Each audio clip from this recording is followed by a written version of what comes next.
Hi guys! Alam nyo ba na ngayon ay dumadaan sa matinding crisis ang Nepal?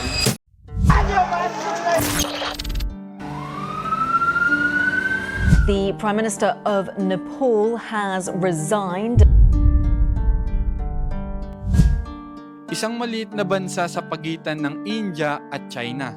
Pero ngayon, laman ng balita sa buong mundo. Stay away, भनेर they just wanted to kill. Ladies and gentlemen, it is dangerous if foreign countries. Breaking news coming in. Nepal's youth holding a rally to protest against Massive protests have erupted in Nepal. We start in Nepal, where Prime Minister KP Sharma Oli has resigned after police killed 19 people after anti-government protests. Dahil sa isang social media ban. Sumiklab ang malawakang kilos protesta na halos ikabagsak ng gobyerno. Pero bakit ganito kalaki ang epekto ng simpleng social media ban? At bakit tinatawag ng marami ang nangyayaring ito bilang Gen Z Revolution? Yan ang aalamin natin ngayon, kaya tutok ka lang hanggang dulo. Lahat nagsimula noong ipinagbawal ng gobyerno ng Nepal ang 26 na social media platforms, kasama ang Facebook, YouTube, X, Instagram, Snapchat, Reddit at iba pa. Ang dahilan ng gobyerno, hindi raw nakarehistro ang mga kumpanyang ito sa kanilang Ministry of Communication. Kung titignan, parang simpleng administrative rule lang. Pero sa mga kabataan, iba ang dating. Sa social media kasi, nakakapagpahayag sila ng saloobin. Nakakapag-organisa ng pagkilos. At nakikita nila ang mga balitang hindi agad lumalabas sa tradisyonal na media. Kaya para sa Gen Z, hindi lang ito tungkol sa apps. Ito ay tungkol sa kalayaan. Kalayaan magsalita, kalayaan magtanong, at kalayaan magreklamo. Laban sa sistemang sa tingin nila ay puno ng korupsyon at nepotismo. Una, maliit lang. Mga kabataan sa kalye, may hawak na placards at mga panawagan. Pero mabilis itong lumaki at naging pambansang issue. Sa unang araw, mapayapa pa ang lahat. Mga sigaw ng protesta, mga kantang may himig laban sa gobyerno, pero habang lumalalim ang galit, mas naging marahas ang eksena.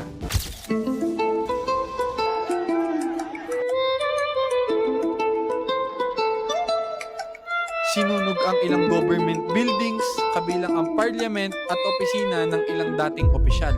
May mga opisyal na sugatan at mas malala, isang dating first lady ay namatay matapos masunog ang kanyang tahanan. Sa harap ng lumalalang sitwasyon, nagbitiw si Prime Minister KP Sharma Oli. Ngunit kahit mag-resign siya, hindi pa rin natigil ang kaguluhan. Ipinatupad ang indefinite curfew. Isinara ang mga paliparan kabilang ang Tribhuvan International Airport at nag-deploy ng mga sundalo sa kalsada upang mapigilan ang mga nagpoprotesta. Mula sa simpleng galit sa social media ban, lumawak ito at naging kumpletong political crisis. Sa ngayon, mahigit 19 na ang kumpirmadong patay at daan-daan ang sugatan. At mahigit 25 na din ang inaresto dahil sa kasong arson at karahasan. Naglabas ng travel advisory ang iba't ibang bansa, kabilang ang India at Bangladesh, para sa kanilang mamamayan na nasa Nepal. Ang United Nations naman ay nananawagan para sa kapayapaan at pagrespeto sa karapatang pangtao. Ang Nepal na bilang kilalang tahimik na bansa ng mga bundok, trekking at espiritual na kultura, ngayon ay naging sentro ng isang henerasyong revolusyon. At para sa maraming kabataan, ito ang pagkakataon nila para ipakita na hindi na sila tatahimik. Pero guys, hindi lang talaga social media ban ang dahilan. Kung tutuusin, parang spark lang yun. Ang mas malalim na ugat ay ang pagkadismaya ng kabataan sa kawalan ng oportunidad, mataas na unemployment at nakikitang paboritismo sa gobyerno. Marami ang nakapagtapos ng pag-aaral pero walang trabaho. Marami ang nakakakita na ang mga posisyon sa gobyerno at negosyo ay umiikot lang sa iilang pamilya. Kaya nang mawala pa ang kanilang boses sa social media, naghalo ang frustration at galit. At ito ang nagbunsod ng malawakang protesta. At kung iisipin mo, hindi lang ito sa Nepal nangyayari. Sa iba't ibang bansa din nangyayari ito. Kabataan ang laging nangunguna sa pagkilos. Sa Hong Kong, Thailand, Middle East, at maging dito sa Pilipinas. Ang kabataan ang nagiging simbolo ng pagbabago. Kung babalikan natin ang kasaysayan ng Nepal, hindi ito ang unang beses na nagkaroon ng political turmoil. Dating monarchy ang Nepal hanggang 2008 at dumaan sila sa civil war bago naging republic. Pero kahit nagbago ang sistema, marami pa rin kabataan ang nakaramdam na walang tunay na pagbabago sa pamahalaan. Sa global context, tinatawag itong youth-led movements. At madalas, social media ang nagiging sandata mula sa Arab Spring hanggang sa Occupy movements. Ngayon sa Nepal, ang pagkawala mismo ng social media ang dahilan para mas lalong sumabog ang damdamin ng kabataan. Kung iuugnay natin ito sa Pilipinas, may pagkakahawig.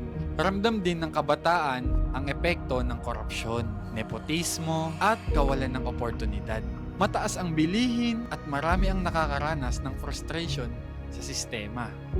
Kung sa Nepal, isang social media ban ang pinagmulan, dito iba't ibang issue ang nagiging dahilan ng hinaing. Inflammation, kawalan ng trabaho, at pang-aabuso ng iilang na nasa taas. Kaya ang tanong, gising na ba talaga ang kabataan sa Pilipinas? O hihintayin pa natin na tuluyang mawala ang ating boses bago tayo kumilos? Mga kababayan kong Pilipino, makikita natin dito ang lakas ng kabataan.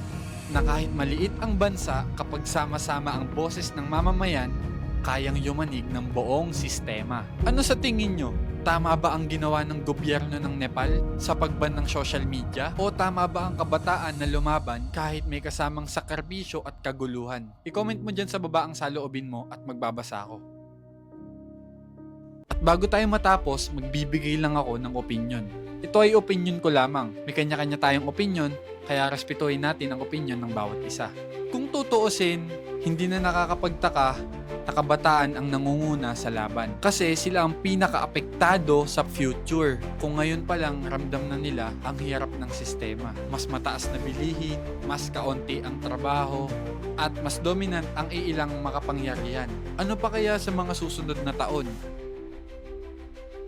Kaya minsan naiisip ko, kaya baka nagiging radikal ang kabataan kasi sila yung pinakamaraming nawalang pag-asa pero may pinakamaraming gustong ipaglaban. Real talk lang, kung puro nakaupo sa kapangyarihan ang iniisip ay sariling bulsa, huwag tayong magtataka kung darating ang panahon na mismong kabataan ang magpabagsak sa kanila. At kung tutuusin, hindi lang ito kwento ng Nepal, reflection din ito ng realidad sa buong mundo.